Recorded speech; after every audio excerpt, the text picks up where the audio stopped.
La música que está escuchando no ha sido compuesta por el hombre. Ningún ser humano ha imaginado esta melodía ni ha escrito sus notas en un momento de inspiración.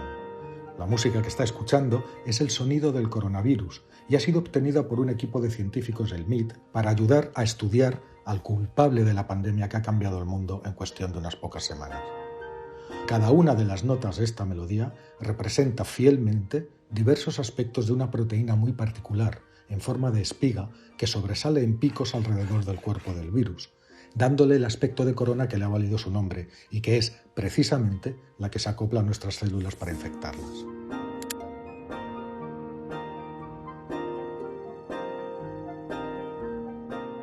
Conocida como sonificación, esta novedosa técnica es mucho más rápida e intuitiva que los métodos tradicionales que se usan para el estudio de proteínas y ayudará a los investigadores a encontrar los mejores puntos para que se acoplen los futuros medicamentos.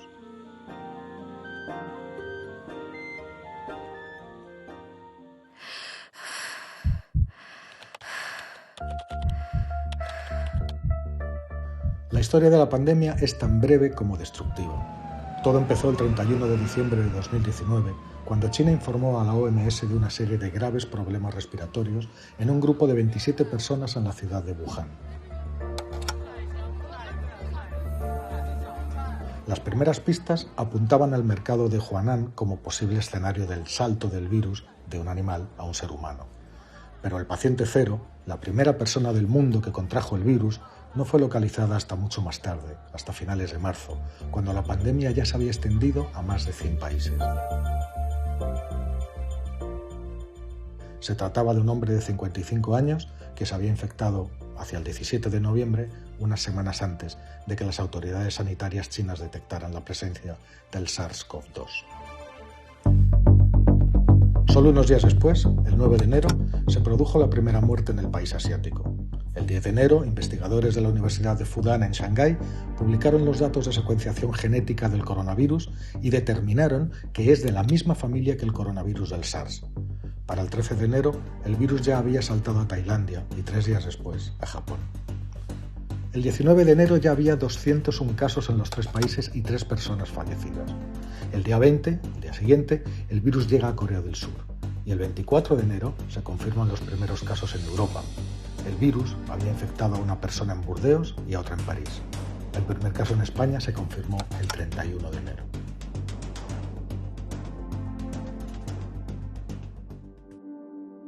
El 6 de febrero sucede un hito conmovedor. Muere Li Wenliang, el oftalmólogo chino que fue el primero en dar la alarma. El 13 de febrero se anunció la primera víctima mortal en España. Se trataba de un hombre con neumonía que había muerto 10 días antes, aunque entonces no se le hicieron las pruebas. La necropsia confirmó después que se trataba de la primera víctima mortal en Europa.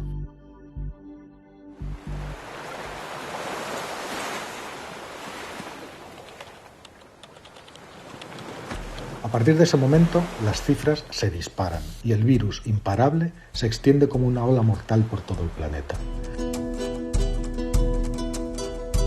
Baste pensar que en Italia, uno de los países con más fallecimientos, la primera muerte no se produjo hasta el 21 de febrero, y ese día solo había 16 casos confirmados en todo el país.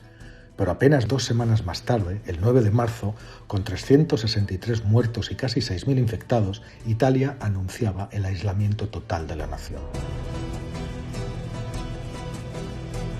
2 días después, el 11 de marzo, la OMS declara el COVID-19 como pandemia global y anuncia que Europa se ha convertido en el nuevo epicentro de la enfermedad. Estamos profundamente preocupados tanto por los niveles alarmantes de propagación y gravedad como por los alarmantes niveles de inacción. Por tanto, hemos evaluado que la COVID-19 puede denominarse como una pandemia. Solo 2 días más tarde, el 13 de marzo, se declara el estado de alarma en España. Y a partir de ahora entramos en una nueva fase, que es la de la activación del mecanismo constitucional del estado de alarma. 3 días después, la bolsa de Wall Street se derrumba y deja muy claro que las consecuencias de la pandemia no se darán solo en el campo de la salud, sino también en la economía. En España, el IBEX también se desploma y pierde casi 8 puntos en una sola sesión. El 2 de abril se supera la barrera psicológica del 1.000.000 de afectados en el mundo. Y ahora, incluso los países más reacios al cierre, como Gran Bretaña o Estados Unidos, no tienen más remedio que reconocer la gravedad de la pandemia y sumarse a las medidas de aislamiento social dictadas por la OMS como único medio para frenar la escalada de contagios. ¿Y a partir de ahora? Desde hace meses, los epidemiólogos se han preocupado de intentar explicar cuál es la utilidad de las medidas de confinamiento, el ya famosísimo aplanar la curva. Pero también han explicado que aplanar la curva solo significa repartir los contagios a lo largo del tiempo para que los sistemas de salud no se colapsen y se minimice así el número de muertes. Pero en ningún caso eso significa librarnos del coronavirus. De hecho, solo hay una cosa en el mundo capaz de parar al SARS-CoV-2, la inmunidad. Y solo hay 2 formas de conseguir esa inmunidad, la infección o la vacuna. Dado que la vacuna parece estar aún muy lejos, entre 1 año y 1 año y medio, lo único en lo que ahora se puede confiar a un plazo más corto que el desarrollo de la propia vacuna es en la inmunidad grupal, es decir, que la infección quede contenida cuando se haya contagiado una proporción suficiente de la población como para extinguir la mayoría de las cadenas de contagio, reproduciendo la tasa de infección del virus por debajo de 1, es decir, que cada persona solo tenga capacidad de infectar a otra y no a más de 1, que es lo que sucede ahora. Pero ¿cuál es esa proporción suficiente de la población mundial? Los expertos no se ponen de acuerdo. Algunos dicen que si no hiciéramos nada, el virus infectaría al 90% de la población del planeta, es decir, a 7.000 millones de personas, con millones de muertos, alcanzando así la inmunidad. Otros creen que esa inmunidad grupal se podría conseguir con muchos menos infectados y rebajan la cifra hasta alrededor del 60%. Los números difieren, pero en resumen, lo que están diciendo los expertos es que hagamos lo que hagamos, e incluso con las medidas más restrictivas y hasta que no tengamos una vacuna, el virus seguirá avanzando hasta llegar a su máximo natural de contagios. Los expertos aseguran que de aquí hasta por lo menos finales de 2021 se irán produciendo sucesivas oleadas de contagios. Es decir, cuando las medidas adoptadas consigan reducir los casos por debajo de un límite, el que evita el colapso de los sistemas sanitarios, las restricciones se relajarán para volver a endurecerse esas medidas cada vez que los contagios vuelvan a superar el umbral de seguridad.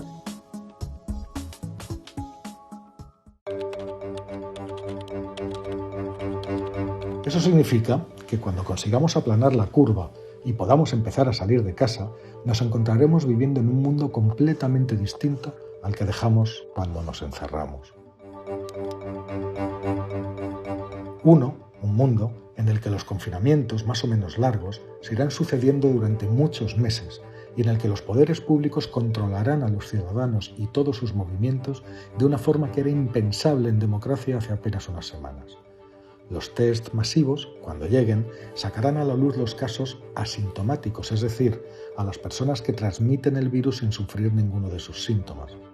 Y muchos gobiernos, entre ellos el nuestro, se plantean ya imitar lo que hizo China y aislar a todas esas personas, cientos de miles, millones, en polideportivos, almacenes o infraestructuras públicas y privadas capaces de albergarlas. Los viajes, hoy inexistentes, parados por completo, también disminuirán en el futuro próximo, así como el contacto directo entre personas y todos los eventos que impliquen la concentración de multitudes. No, el mundo entero se ha detenido y cuando volvamos a él ya nada será lo mismo. Las personas inmunes serán las únicas que podrán llevar una vida normal. Su número irá aumentando paulatinamente y de ellas dependerá recomponer una economía hoy herida de muerte y para la que los expertos tratan de adivinar posibles fórmulas y remedio. Algo, desde luego, sí que hemos aprendido. La naturaleza nos ha demostrado con un único y brutal zarpazo que puede acabar con nuestra compleja y sofisticada forma de vida en un tiempo inimaginablemente corto. Y debería de habernos enseñado también cuáles son las cosas realmente importantes y cuáles son las accesorias. ¿Servirá esta lección de humildad para reconstruir un mundo mejor que el que dejamos? Solo el tiempo lo dirá.